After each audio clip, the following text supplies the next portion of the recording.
Principals Project, Paula Scanlon, a former UPenn swimmer who once swam on the same team as Leah Thomas, a biological man. We all know how that went. And U.S. political reporter at the Daily Mail, Victoria Churchill. So Smith, obviously, firebrand. He says, you know, a 14-minute rant. So he says a lot of things, but he says, think about how it's impacting the player and also the collective brand of the WNBA. We really have actually never talked about the WNBA as much as we have, Paula. I would love to see it on a brighter note instead of all of this. It does seem to be such a wasted opportunity for them to take it in such a dark way. Absolutely. I mean, I would love to see the WNBA covering strictly basketball games and the accomplishment of their athletes and who is even winning the championships or which team is the #1 in the league right now. But unfortunately, because we can't figure out what a woman is, we're having these sidebar conversations talking about everything but the basketball players. And it's really sad to see that, again, it is the WNBA. The W in WNBA needs to mean something, and we can't have it include men for this league to be fair. And it's a really unfortunate situation for all these athletes that have worked so hard to get to this level and to play at the biggest league in this country. And here we are just debating whether or not we even know who belongs to play in this league. Yeah.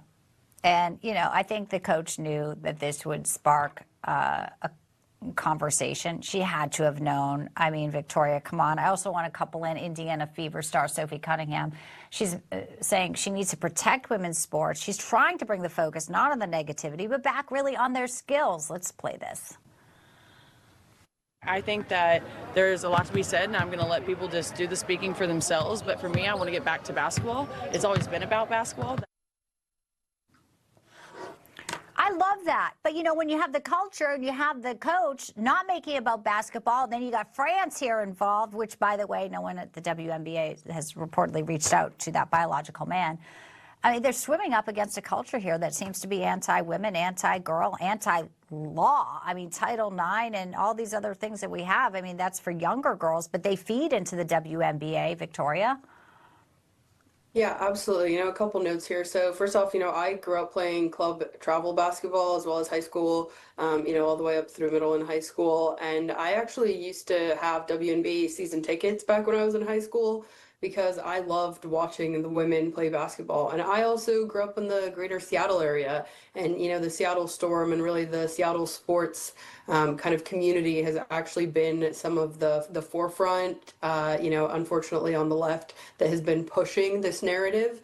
You know, that was 10 or 15 years ago, but I would definitely not be a season ticket holder now because there's just too much that distracts from the actual basketball at these games. And, you know, also I was a rower in college. I was an NCAA Division I athlete. Like Paula, not nearly as successful or as decorated, but, you know, I've been in these collegiate locker rooms and I know what it's like to be a college athlete. And, you know, when you talk about the pinnacle of women's sports, for a lot of the times basketball is really it, because in a lot of opportunities there are not really very many, if any, tangible kind of professional opportunities in a lot of sports. You know, for rowing, for example, you could be an Olympian, but, you know, there's not really a national rowing league that people go and see like there is for the WNBA. Right. Well, let's hope they can get their act together with the culture over there. And, you know, France just needs to stay over in France, okay? It's like, come on now, grasping for headlines, knowing it's a weak moment here, sensing a cultural sort of shift. We see you. All right, Paula Scanlon, Victoria Churchill, thank you. Good to see you both, ladies. I appreciate it. Thanks, Our biological women panel. Thanks, ladies.